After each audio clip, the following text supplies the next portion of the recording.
ህፃናት የነገ ተስፋዎች ናቸው። ለዛውም የቀጣይ የሀገር ምቅ ሀብት ጭምር እንጂ። ለዚህም ደግሞ በአካልም በአእምሮም ዳብረው እንዲያድጉ ማድረግ የሚያሻው ጉዳይ ነው። ይሁን እንጂ ለነዚህ ህፃናት የተደላደለች ሀገር ማኖር ደግሞ ዋነኛው ነው። ቀጥለው ትውልድ እንግዲህ እዚህ ምክክር በጀርባ ይደረጋል። ለልጆቹ ደግሞ እንግዲህ ቀጣዩ ትውልዶቻችን እነዚህ ናቸው። ስለዚህ ለነሱ የሚሆነው መድረክ በጀርባ በኩል ትውልዶች፣ እናቶች፣ አባቶች፣ ወጣቶች ቁጭ ብለው በጋራ ሲመክሩ ልጆቻችን ደግሞ እዚህ ሆኖ እናቶች እንዳይቀሩ የሁሉም ተሳትፎ እኩል እንዳለ የሚፈጥር ስለሆነ ትልቅ መደላደል ነው። ትውልድ የቅብብሎሽ ውጤት ናት። ሀገርም የእናትነት ተምሳሌት ናት።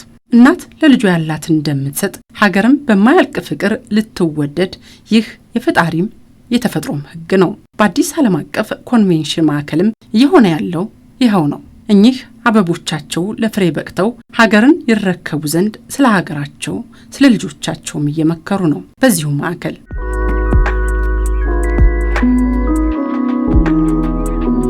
ሞግዚቶቹ በስነ ስርዓት አሁን ከአንድ ወር እስከ 6 ወር ራሱን የቻለ ክላስ አለው።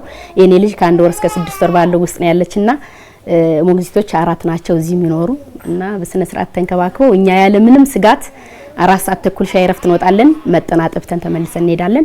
ምሳ እንወጣለን። ምሳ ተመግበን መጠን አጥብተን እንሄዳለን። ከሰዓትም በተመሳሳይ እንደዛው ሻይ ረፍት አጥብተን እንሄዳለን እና በጣም ደስ የሚል ነው። በቃ በሙሉ ልባችን ምክክሩን እየተወያየን እንግዲህ ሀገራችን አንድ ወደምትሆንበት ደረጃ ለመድረስ ነው እና በጣም ደስ ይላል እንክብካቤው ኮሚሽኑ።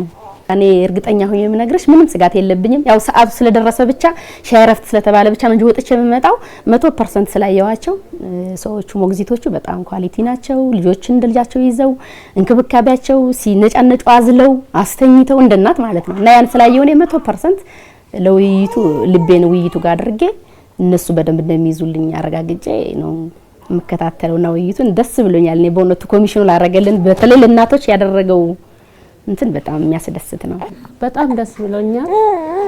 ልጄም ምንም ችግር የለባትም። እዚህ ከመጣች ጊዜ ዳይፐርም አለ ወተትም አለ ተጠብታለች። እኔም መጥቼ ከሰዓት ጦትም አጥባለሁ። ምክክርም ላይ ደግሞ ምንም አላሳብ እየተመካከርኩ ነው።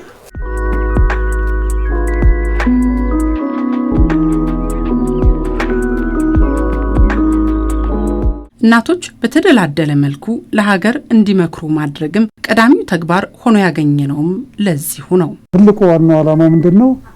ስብሰባቸውን ያለምንም እንከን እንዲንከባከቡ ነው።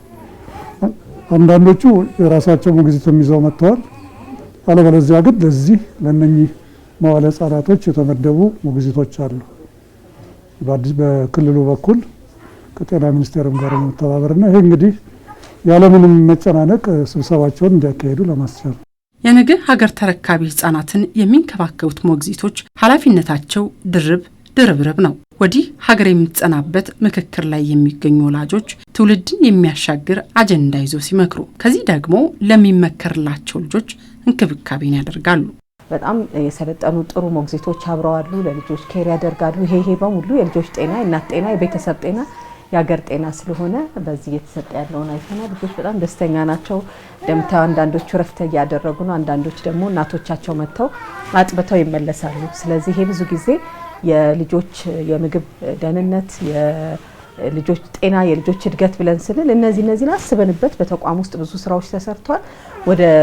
ወደ አገር አቀፍ ምክክሩም ስንመጣ በዚህ በሚመጡበት ጊዜ እንዳይቋረጥ እናቶች እንዲመተው አገልግሎቶችን እያገኙ ነው ያሉት። በጣም ደስ የሚል ነው። ለነዚህ ህፃናት ተገቢው የጤና እንክብካቤ እየተደረገ መሆኑም እናቶችን ያስደሰተ ተግባር ነው። በጤና በኩልም አሁን ባለፈው ሳምንት አካባቢ ላይ መጣው ክትትል ያደረጉ እንዳጋጣሚ እንዲሁ ላጠባ ስመጣ ያየው ነበርና ቸክሮስ ይደረጋል። የልብሱ ጥራት፣ ጡጦቹ እንዴት እንደሚያዙ በስርዓት እነሱ ማንኛውም ሰው ራሱ ወደ ህፃናት ክፍል ሲመጣ ለጉብኝት ማክስ ማድረግ አለበት። ጫማሽን አውልቀሽ ነው የምትገቢ ከበር ስትገቢ ገና እና በጣም በጤናው ራሱ ያለው እንክብካቤ ይለያልና እኔ እጅግ አድርጌ በእናቶች ስም እንዲሁ በልጄ ስም በጣም እጅግ አድርጌ አመሰግናለሁ።